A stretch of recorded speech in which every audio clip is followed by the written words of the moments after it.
The internet is a big, amazing, and complicated place. It's made for people to build communities, Create anything they can imagine, and make connections across the world. I'm Cassie Cocaro, Head of Communications at Thorn. And I'm Paylor Halai, Senior Manager of Partnerships at Thorn, and this is Safe Space. In these online spaces, thousands of people work behind the scenes to protect the millions of users who access the web every day. This is their story. On this podcast, we talk with trust and safety leaders and legends. They share their journeys and what fuels their mission to build a safer internet for all of us. Welcome back to Safe Space Season 3. I am really excited to have with me here today Marc Leone, the Head of Trust and Safety at Giphy. He's going to chat with me about a lot of stuff. In getting ready for this episode, I was thinking a little bit about GIFs and my relationship with GIFs, and admittedly, I have been accused of overusing them a bit, maybe because I'm a millennial, I've heard.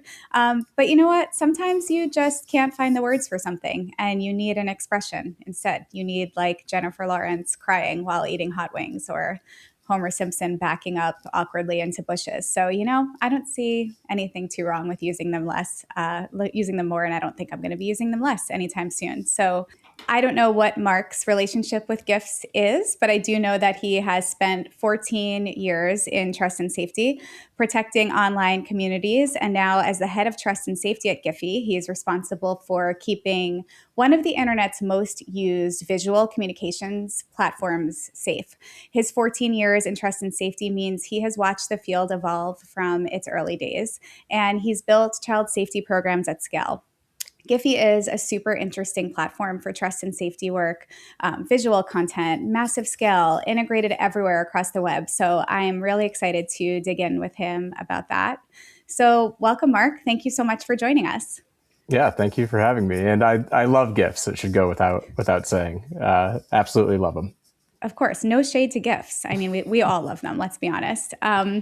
So yeah, we're really excited that you're here today to chat. And to start, we always like to ask our guests to share what they wanted to be when they grew up. So let's start with that. Tell me about little Marc. What did you think you would actually be doing as an adult? Sure. So yeah, I've always loved nature, and I think that a lot of kids had this dream as well. But I wanted to be a marine biologist, just like everybody else. I think I went to aquarium once, saw some seals, and then that was kind of it for me. I wanted to be outside. I wanted to work with animals. A little different from where I ended up, but those were kind of the origins. Yeah, a lot of people of our generation wanted to grow up and be marine biologists. Yeah. For me, I think it was all those Lisa Frank folders with the colorful rainbow dolphins and things like that. So we all have our own reasons, but we all wanted to be marine biologists for sure. Yeah, I think the Magic School Bus books had something to do with it too. There are a couple of standout stories there. Yes, Miss Frizzle.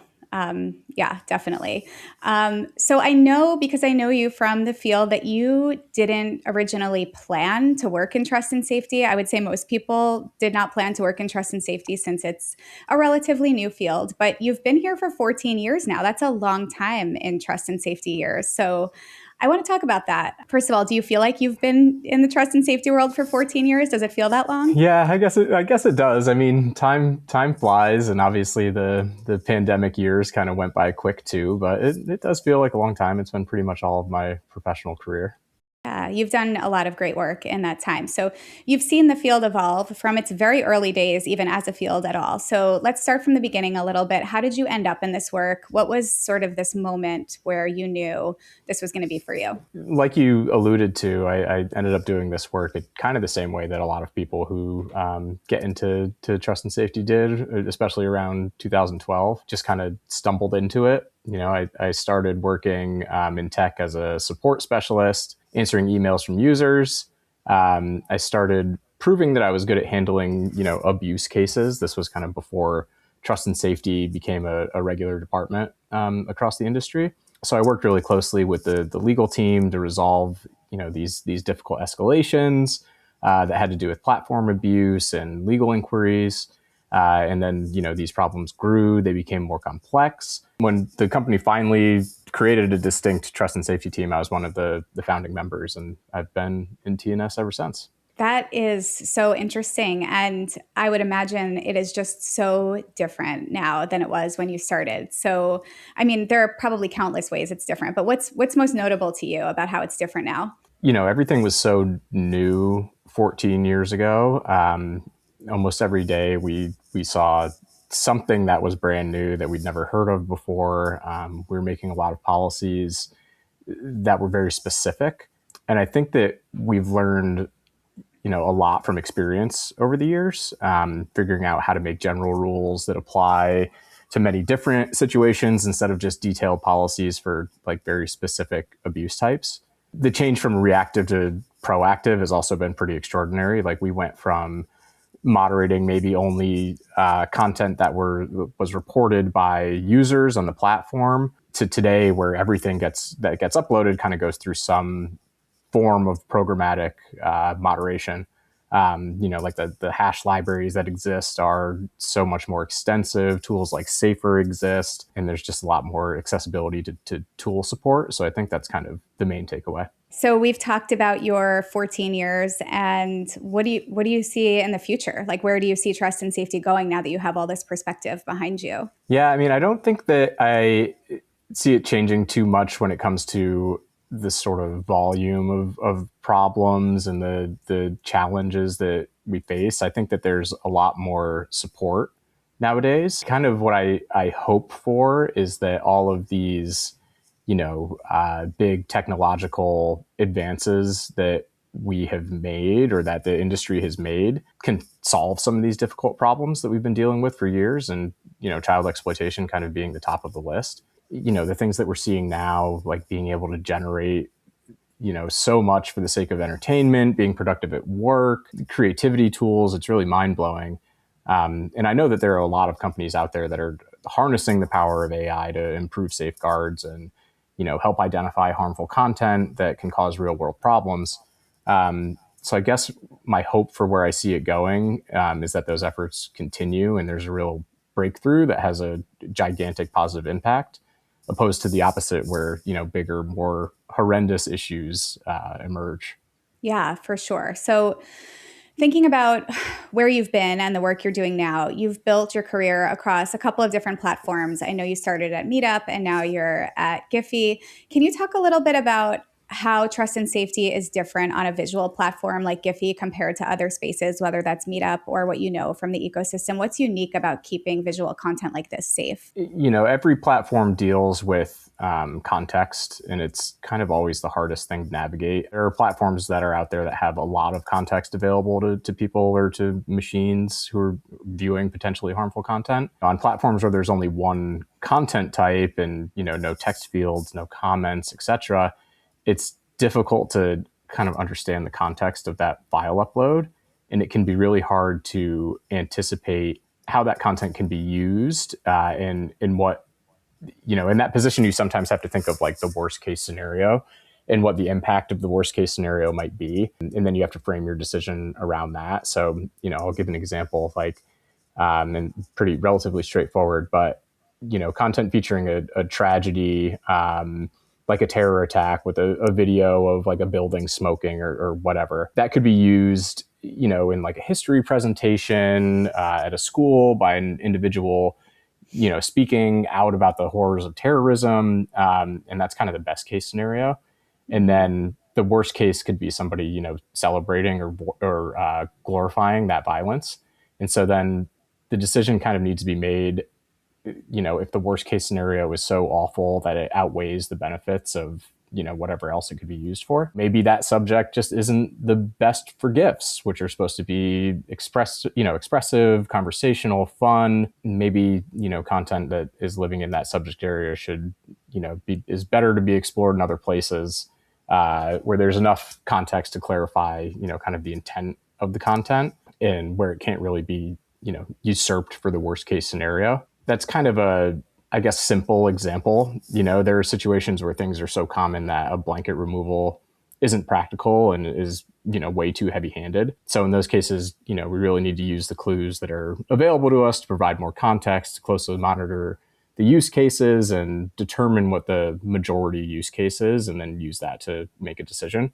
And I think that's especially true on Giphy, where you just have, the one content type and not a lot of context. I'm continually amazed in the trust and safety space just how much of people's time is spent making tough call after tough call. And it makes me think about your day to day and how much of is there a day to day, first of all, because this work is so different every single day, and how much of your time is spent making really difficult calls about content and what should be allowed on your platform? Yeah, I mean, there is a day to day. You want to be organized and you want to have a plan. There are a lot of tough calls. Again, like I think that you sort of build out your partnerships, the people and organizations that are supporting you to kind of help you scale some of these decisions, so everything doesn't seem like it's such a curveball. And a lot of the time it is, there are a lot of tough decisions, obviously, but kind of like what I was saying before, since we have so much experience now, you've kind of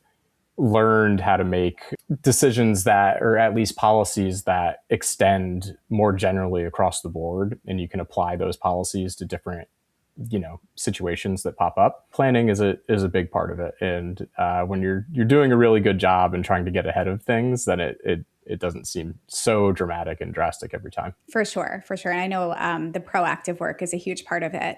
So you've been on this journey watching trust and safety grow as a field. You've moved from community-focused work to leading major safety programs. So let's talk about one of the most critical things you've built, which is child safety at scale. Can you talk to me a little bit about some of the unique child safety issues on a platform like Giphy, and what does building an effective child safety program at scale actually look like for you? What I was speaking about earlier about context is also a big issue with this, because obviously the worst case scenarios for a lot of this stuff can be terrible and also totally benign in a lot of different areas. So I would say that the most important thing really is getting help. Personally, I relied a lot on organizations like the Tech Coalition, obviously relied a lot on Safer and Thorn. That was so crucial to improving the program. This is such a serious issue, and to just try to do the research on your own is a little crazy when there are experts that you should lean on and, help you ensure that you're doing the right thing and focusing on the right things and you're doing it right. And it's also not like such a huge hit to the budget, and it's pretty easy thing to advocate for because it's such a serious problem. So definitely use those resources, rely on the networks and on the experts that are out there. If you're working in trust and safety, you probably have a long list of things to worry about. And this topic is just so important that tapping the experts is really crucial. I want to pull on that a little bit. You mentioned that it's an easy thing to advocate for child safety internally. Do you hit roadblocks? How do you make the case for child safety internally at a platform? Well, I think that there's a lot of, information out there about how widespread this issue is. So it's an easy thing to point to. I think it's easy to point to. You don't have to have such a big imagination to realize the negative impact of being considered a platform that is kind of harboring this type of content and not doing enough to locate it and remove it. I think that because of that, when you're making these budget requests or you're advocating for these tools, a lot of the hard work is done for you already, especially with the research that's done by these organizations that you can point to. Everybody is on board with, understanding that this is a terrible thing that needs to be addressed. So yeah, I think that definitely removes some of the roadblocks. And again, I've been very blessed to be at a company where that is not an issue for senior leadership. A safer internet doesn't happen by accident. It takes dedicated people and purpose-built solutions. That's where Safer by Thorn comes in. Built by child safety technology experts using predictive AI and proprietary hash matching, Safer helps detect child sexual abuse material and exploitation at scale. Platforms like Blue Sky, Stability AI, and Vimeo rely on Safer to proactively detect online sexual harms against children.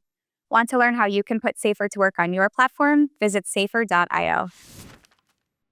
I talk a lot about proving success, especially with child safety, because it's hard to prove a negative, right? Like the best case scenario is that nothing happens and that your platform is safe and you don't hear those stories. So can you talk a little bit about that? When it comes to making the case, it sounds like, yes, everyone's on board, children should be kept safe, but how does that proving a negative thing resonate with you? I think that you have to realize that it is out there, right? Like it exists. And if you aren't finding it, it's probably because you aren't looking hard enough or you don't have the tools to locate it. I think that this is a situation where you can prove success by the amount that you find, like this isn't something that I think companies need to necessarily hide behind and say that this doesn't exist and isn't a problem for us, because it's likely that it is, and that just means you're not doing enough. So this is one of the things where if you increase the amount that you're finding, that you're reporting through the right channels, each one of those reports is the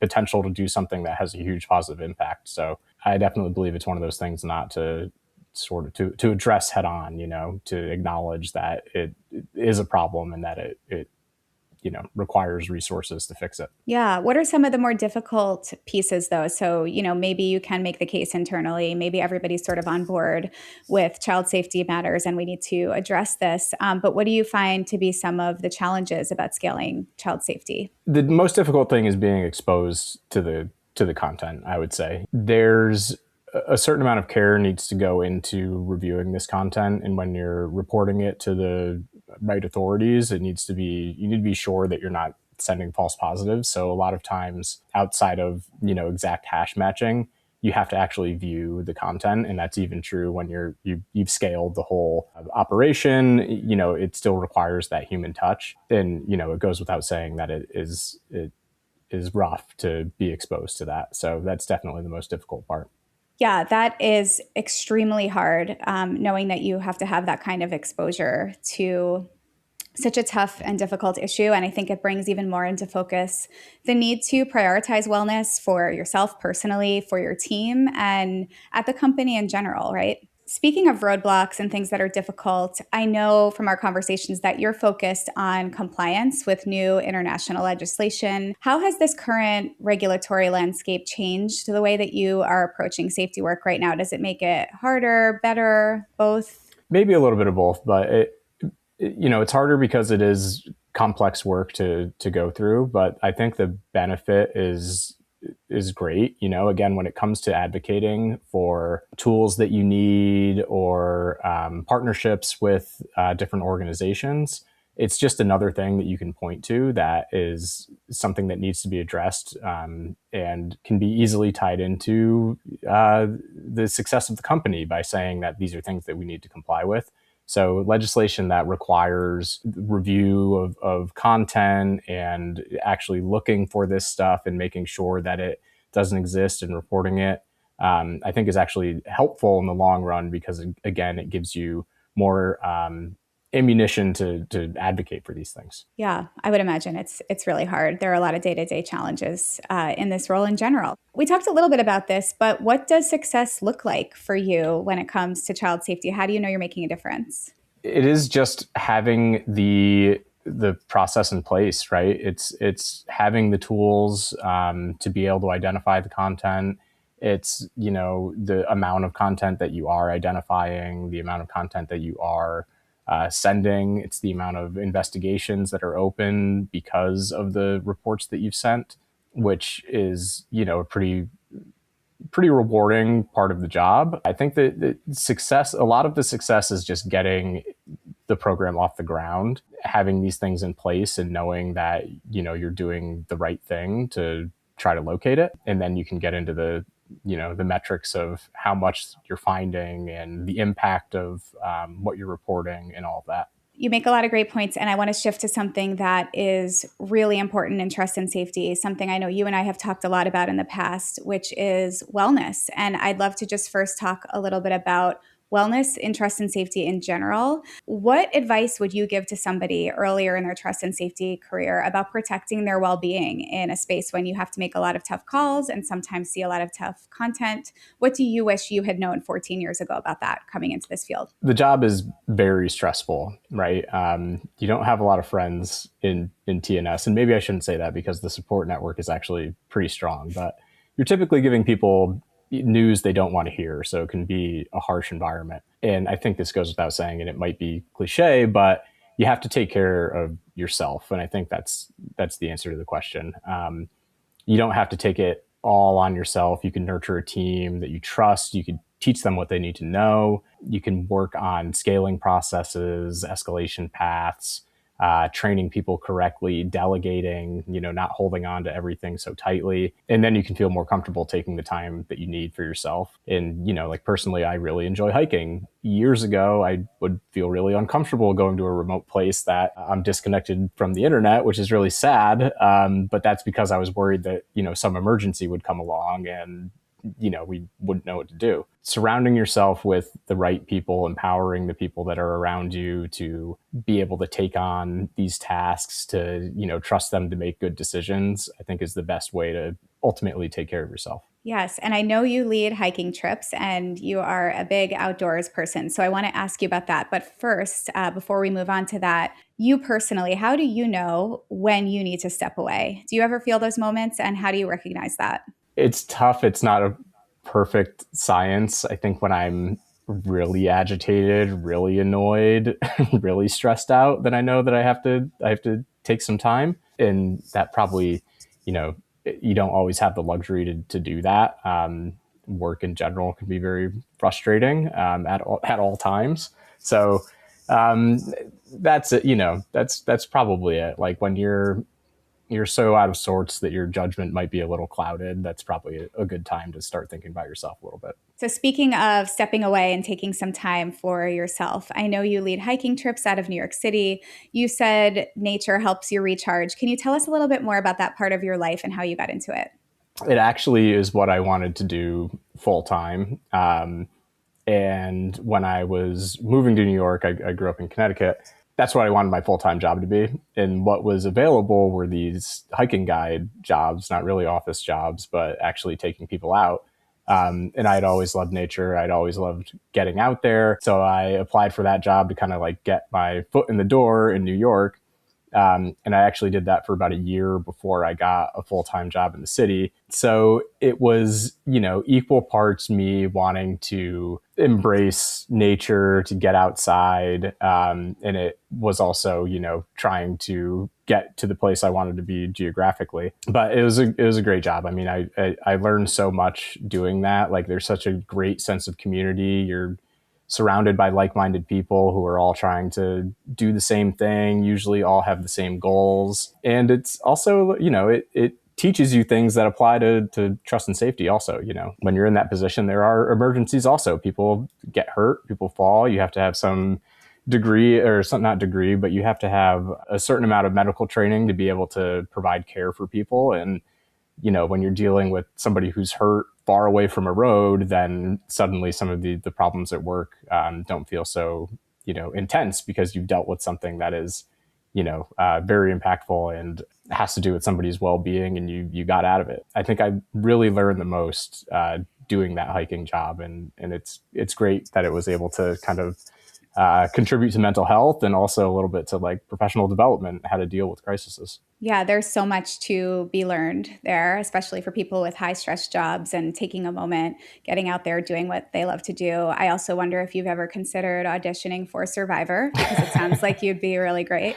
My wife pushes me to all the time, but I don't think I can deal with all of the other parts of Survivor. I don't know if I want to be watched so closely. Okay, well, if I ever get asked to be on Amazing Race, I might just have to pick you as my partner. I think, I'm in New York, you're in New York. I think people might have some questions about what hiking in or around New York City looks like. Anything to share about that? It's great. There's so much. I mean, there is within an hour and a half, if you want to really stretch it out, 2 hours, really great hiking trails, a really beautiful, unique landscape. The Catskills are right there. Harriman State Park is right there. The Delaware Water Gap is not far. So I think that a lot of people think about New York and don't necessarily consider how close it is to all of these great places, but there's a lot to do. And the park's not bad either, Also very into birding, tree identification, and Central Park is like a gigantic, and Prospect Park too. They're both just gigantic, botanical gardens basically. And that's also a great place to escape. Yeah, I'll have to pay more attention to the sounds of the birds when I'm there next time. Obviously, nature and hiking, they're not just hobbies for you. They help you in the long term. They help you at work. I think a lot of people in our field need to hear that. How can trust and safety workers find a healthy work-life balance when dealing with such dark and disturbing and emotional content? There's a great support network within TNS that's very strong, but you're typically giving people news that they don't want to hear. So it can be a pretty harsh environment. So, the best advice I could give is to take care of yourself. And I think, you don't have to take it all on yourself. You can nurture a team that you trust. You can teach them what you know. You can scale processes, scale escalation paths, train people correctly and delegate. And then you can feel more comfortable, taking the time that you need for yourself. Personally, I really enjoy hiking, and years ago I would feel really uncomfortable going to a remote place where you're fully disconnected from the internet, and that's because I would be worried that some emergency would happen and I wouldn't be there to handle it. On a trust and safety team, the best thing that you can do is kind of trust those around you, share all the knowledge that you have. Document things as best as you can, and kind of just, share the wealth when it comes to problem solving, so you can actually take that time to take care of yourself. Yeah, so some of that advice I think resonates really well with someone who's leading a trust and safety team. But if you think about yourself 14 years ago or so, what do you wish you had known then? And what advice would you give someone who's maybe a little bit younger in their career or just brand new to the trust and safety space? It doesn't have to all fall on you. I think that having the time to yourself is super important, and that is going to, help you at work. Obviously, you're going to be able to focus more on what you need to focus on. It's a very serious subject matter, so it's hard to say, don't take it so seriously. Just make sure that as you're doing the work, you're keeping track of it, you're documenting everything, you're building it out at scale, so everybody knows how you're solving these problems and what steps you're taking, so that knowledge can kind of be institutionalized and not just live with you. And that's going to help relieve a lot of that stress. I really hope that people listening to this hear and heed that advice, because we need people to want to stay in this work and do the good work of protecting platforms. And I don't think you can do that without protecting yourself first and finding those things that help you take a beat and help you work better with your team and communicate better with those around you, so that you are staying well and able to do this great work. We all know trust and safety can be really difficult. It's hard to find positivity sometimes in this space when we're dealing with so much difficult content and things like that. So we want to end on a hopeful note. What is one hope you have for the future of trust and safety right now? All of the current advances in technology that we're seeing can solve some of these difficult problems that we've been dealing with for years, and child exploitation kind of being the top of that list. The things that we're seeing now, being able to generate so much for the sake of entertainment, for being productive at work, tools for creativity, it's really mind-blowing. And I know that there are a lot of companies that are harnessing the power of technology to kind of improve safeguards and to help identify harmful content that can cause real-world problems. So I would say my hope is that those efforts continue, and that there's a real breakthrough with gigantic positive impact, specifically in the area of child exploitation, opposed to the opposite, where bigger, more terrible problems emerge as bad actors get their hands on this technology. I share those hopes. I know a lot of our listeners and viewers will share those hopes as well. So thank you so much for joining us on Safe Space. Your perspective has been so helpful. And I think it's a reminder to all of us to recharge, find something that brings us joy and peace, and step away when we need to. And that's what we need to hear right now. So we're really excited to follow what you do next, both at Giphy and out on the trails. So thank you so much for joining us. Thanks, Cassie. It's been a pleasure. To all of our listeners, thank you for being part of this conversation. Digital safety is a topic that impacts all of us, and we appreciate the people who lead the teams that moderate and protect our online spaces. If you enjoyed this episode, please be sure to like, subscribe, and leave us a review on your favorite podcast platform. And if you want to hear more from today's guest, be sure to check out our lightning round for a rapid answer Q&A session.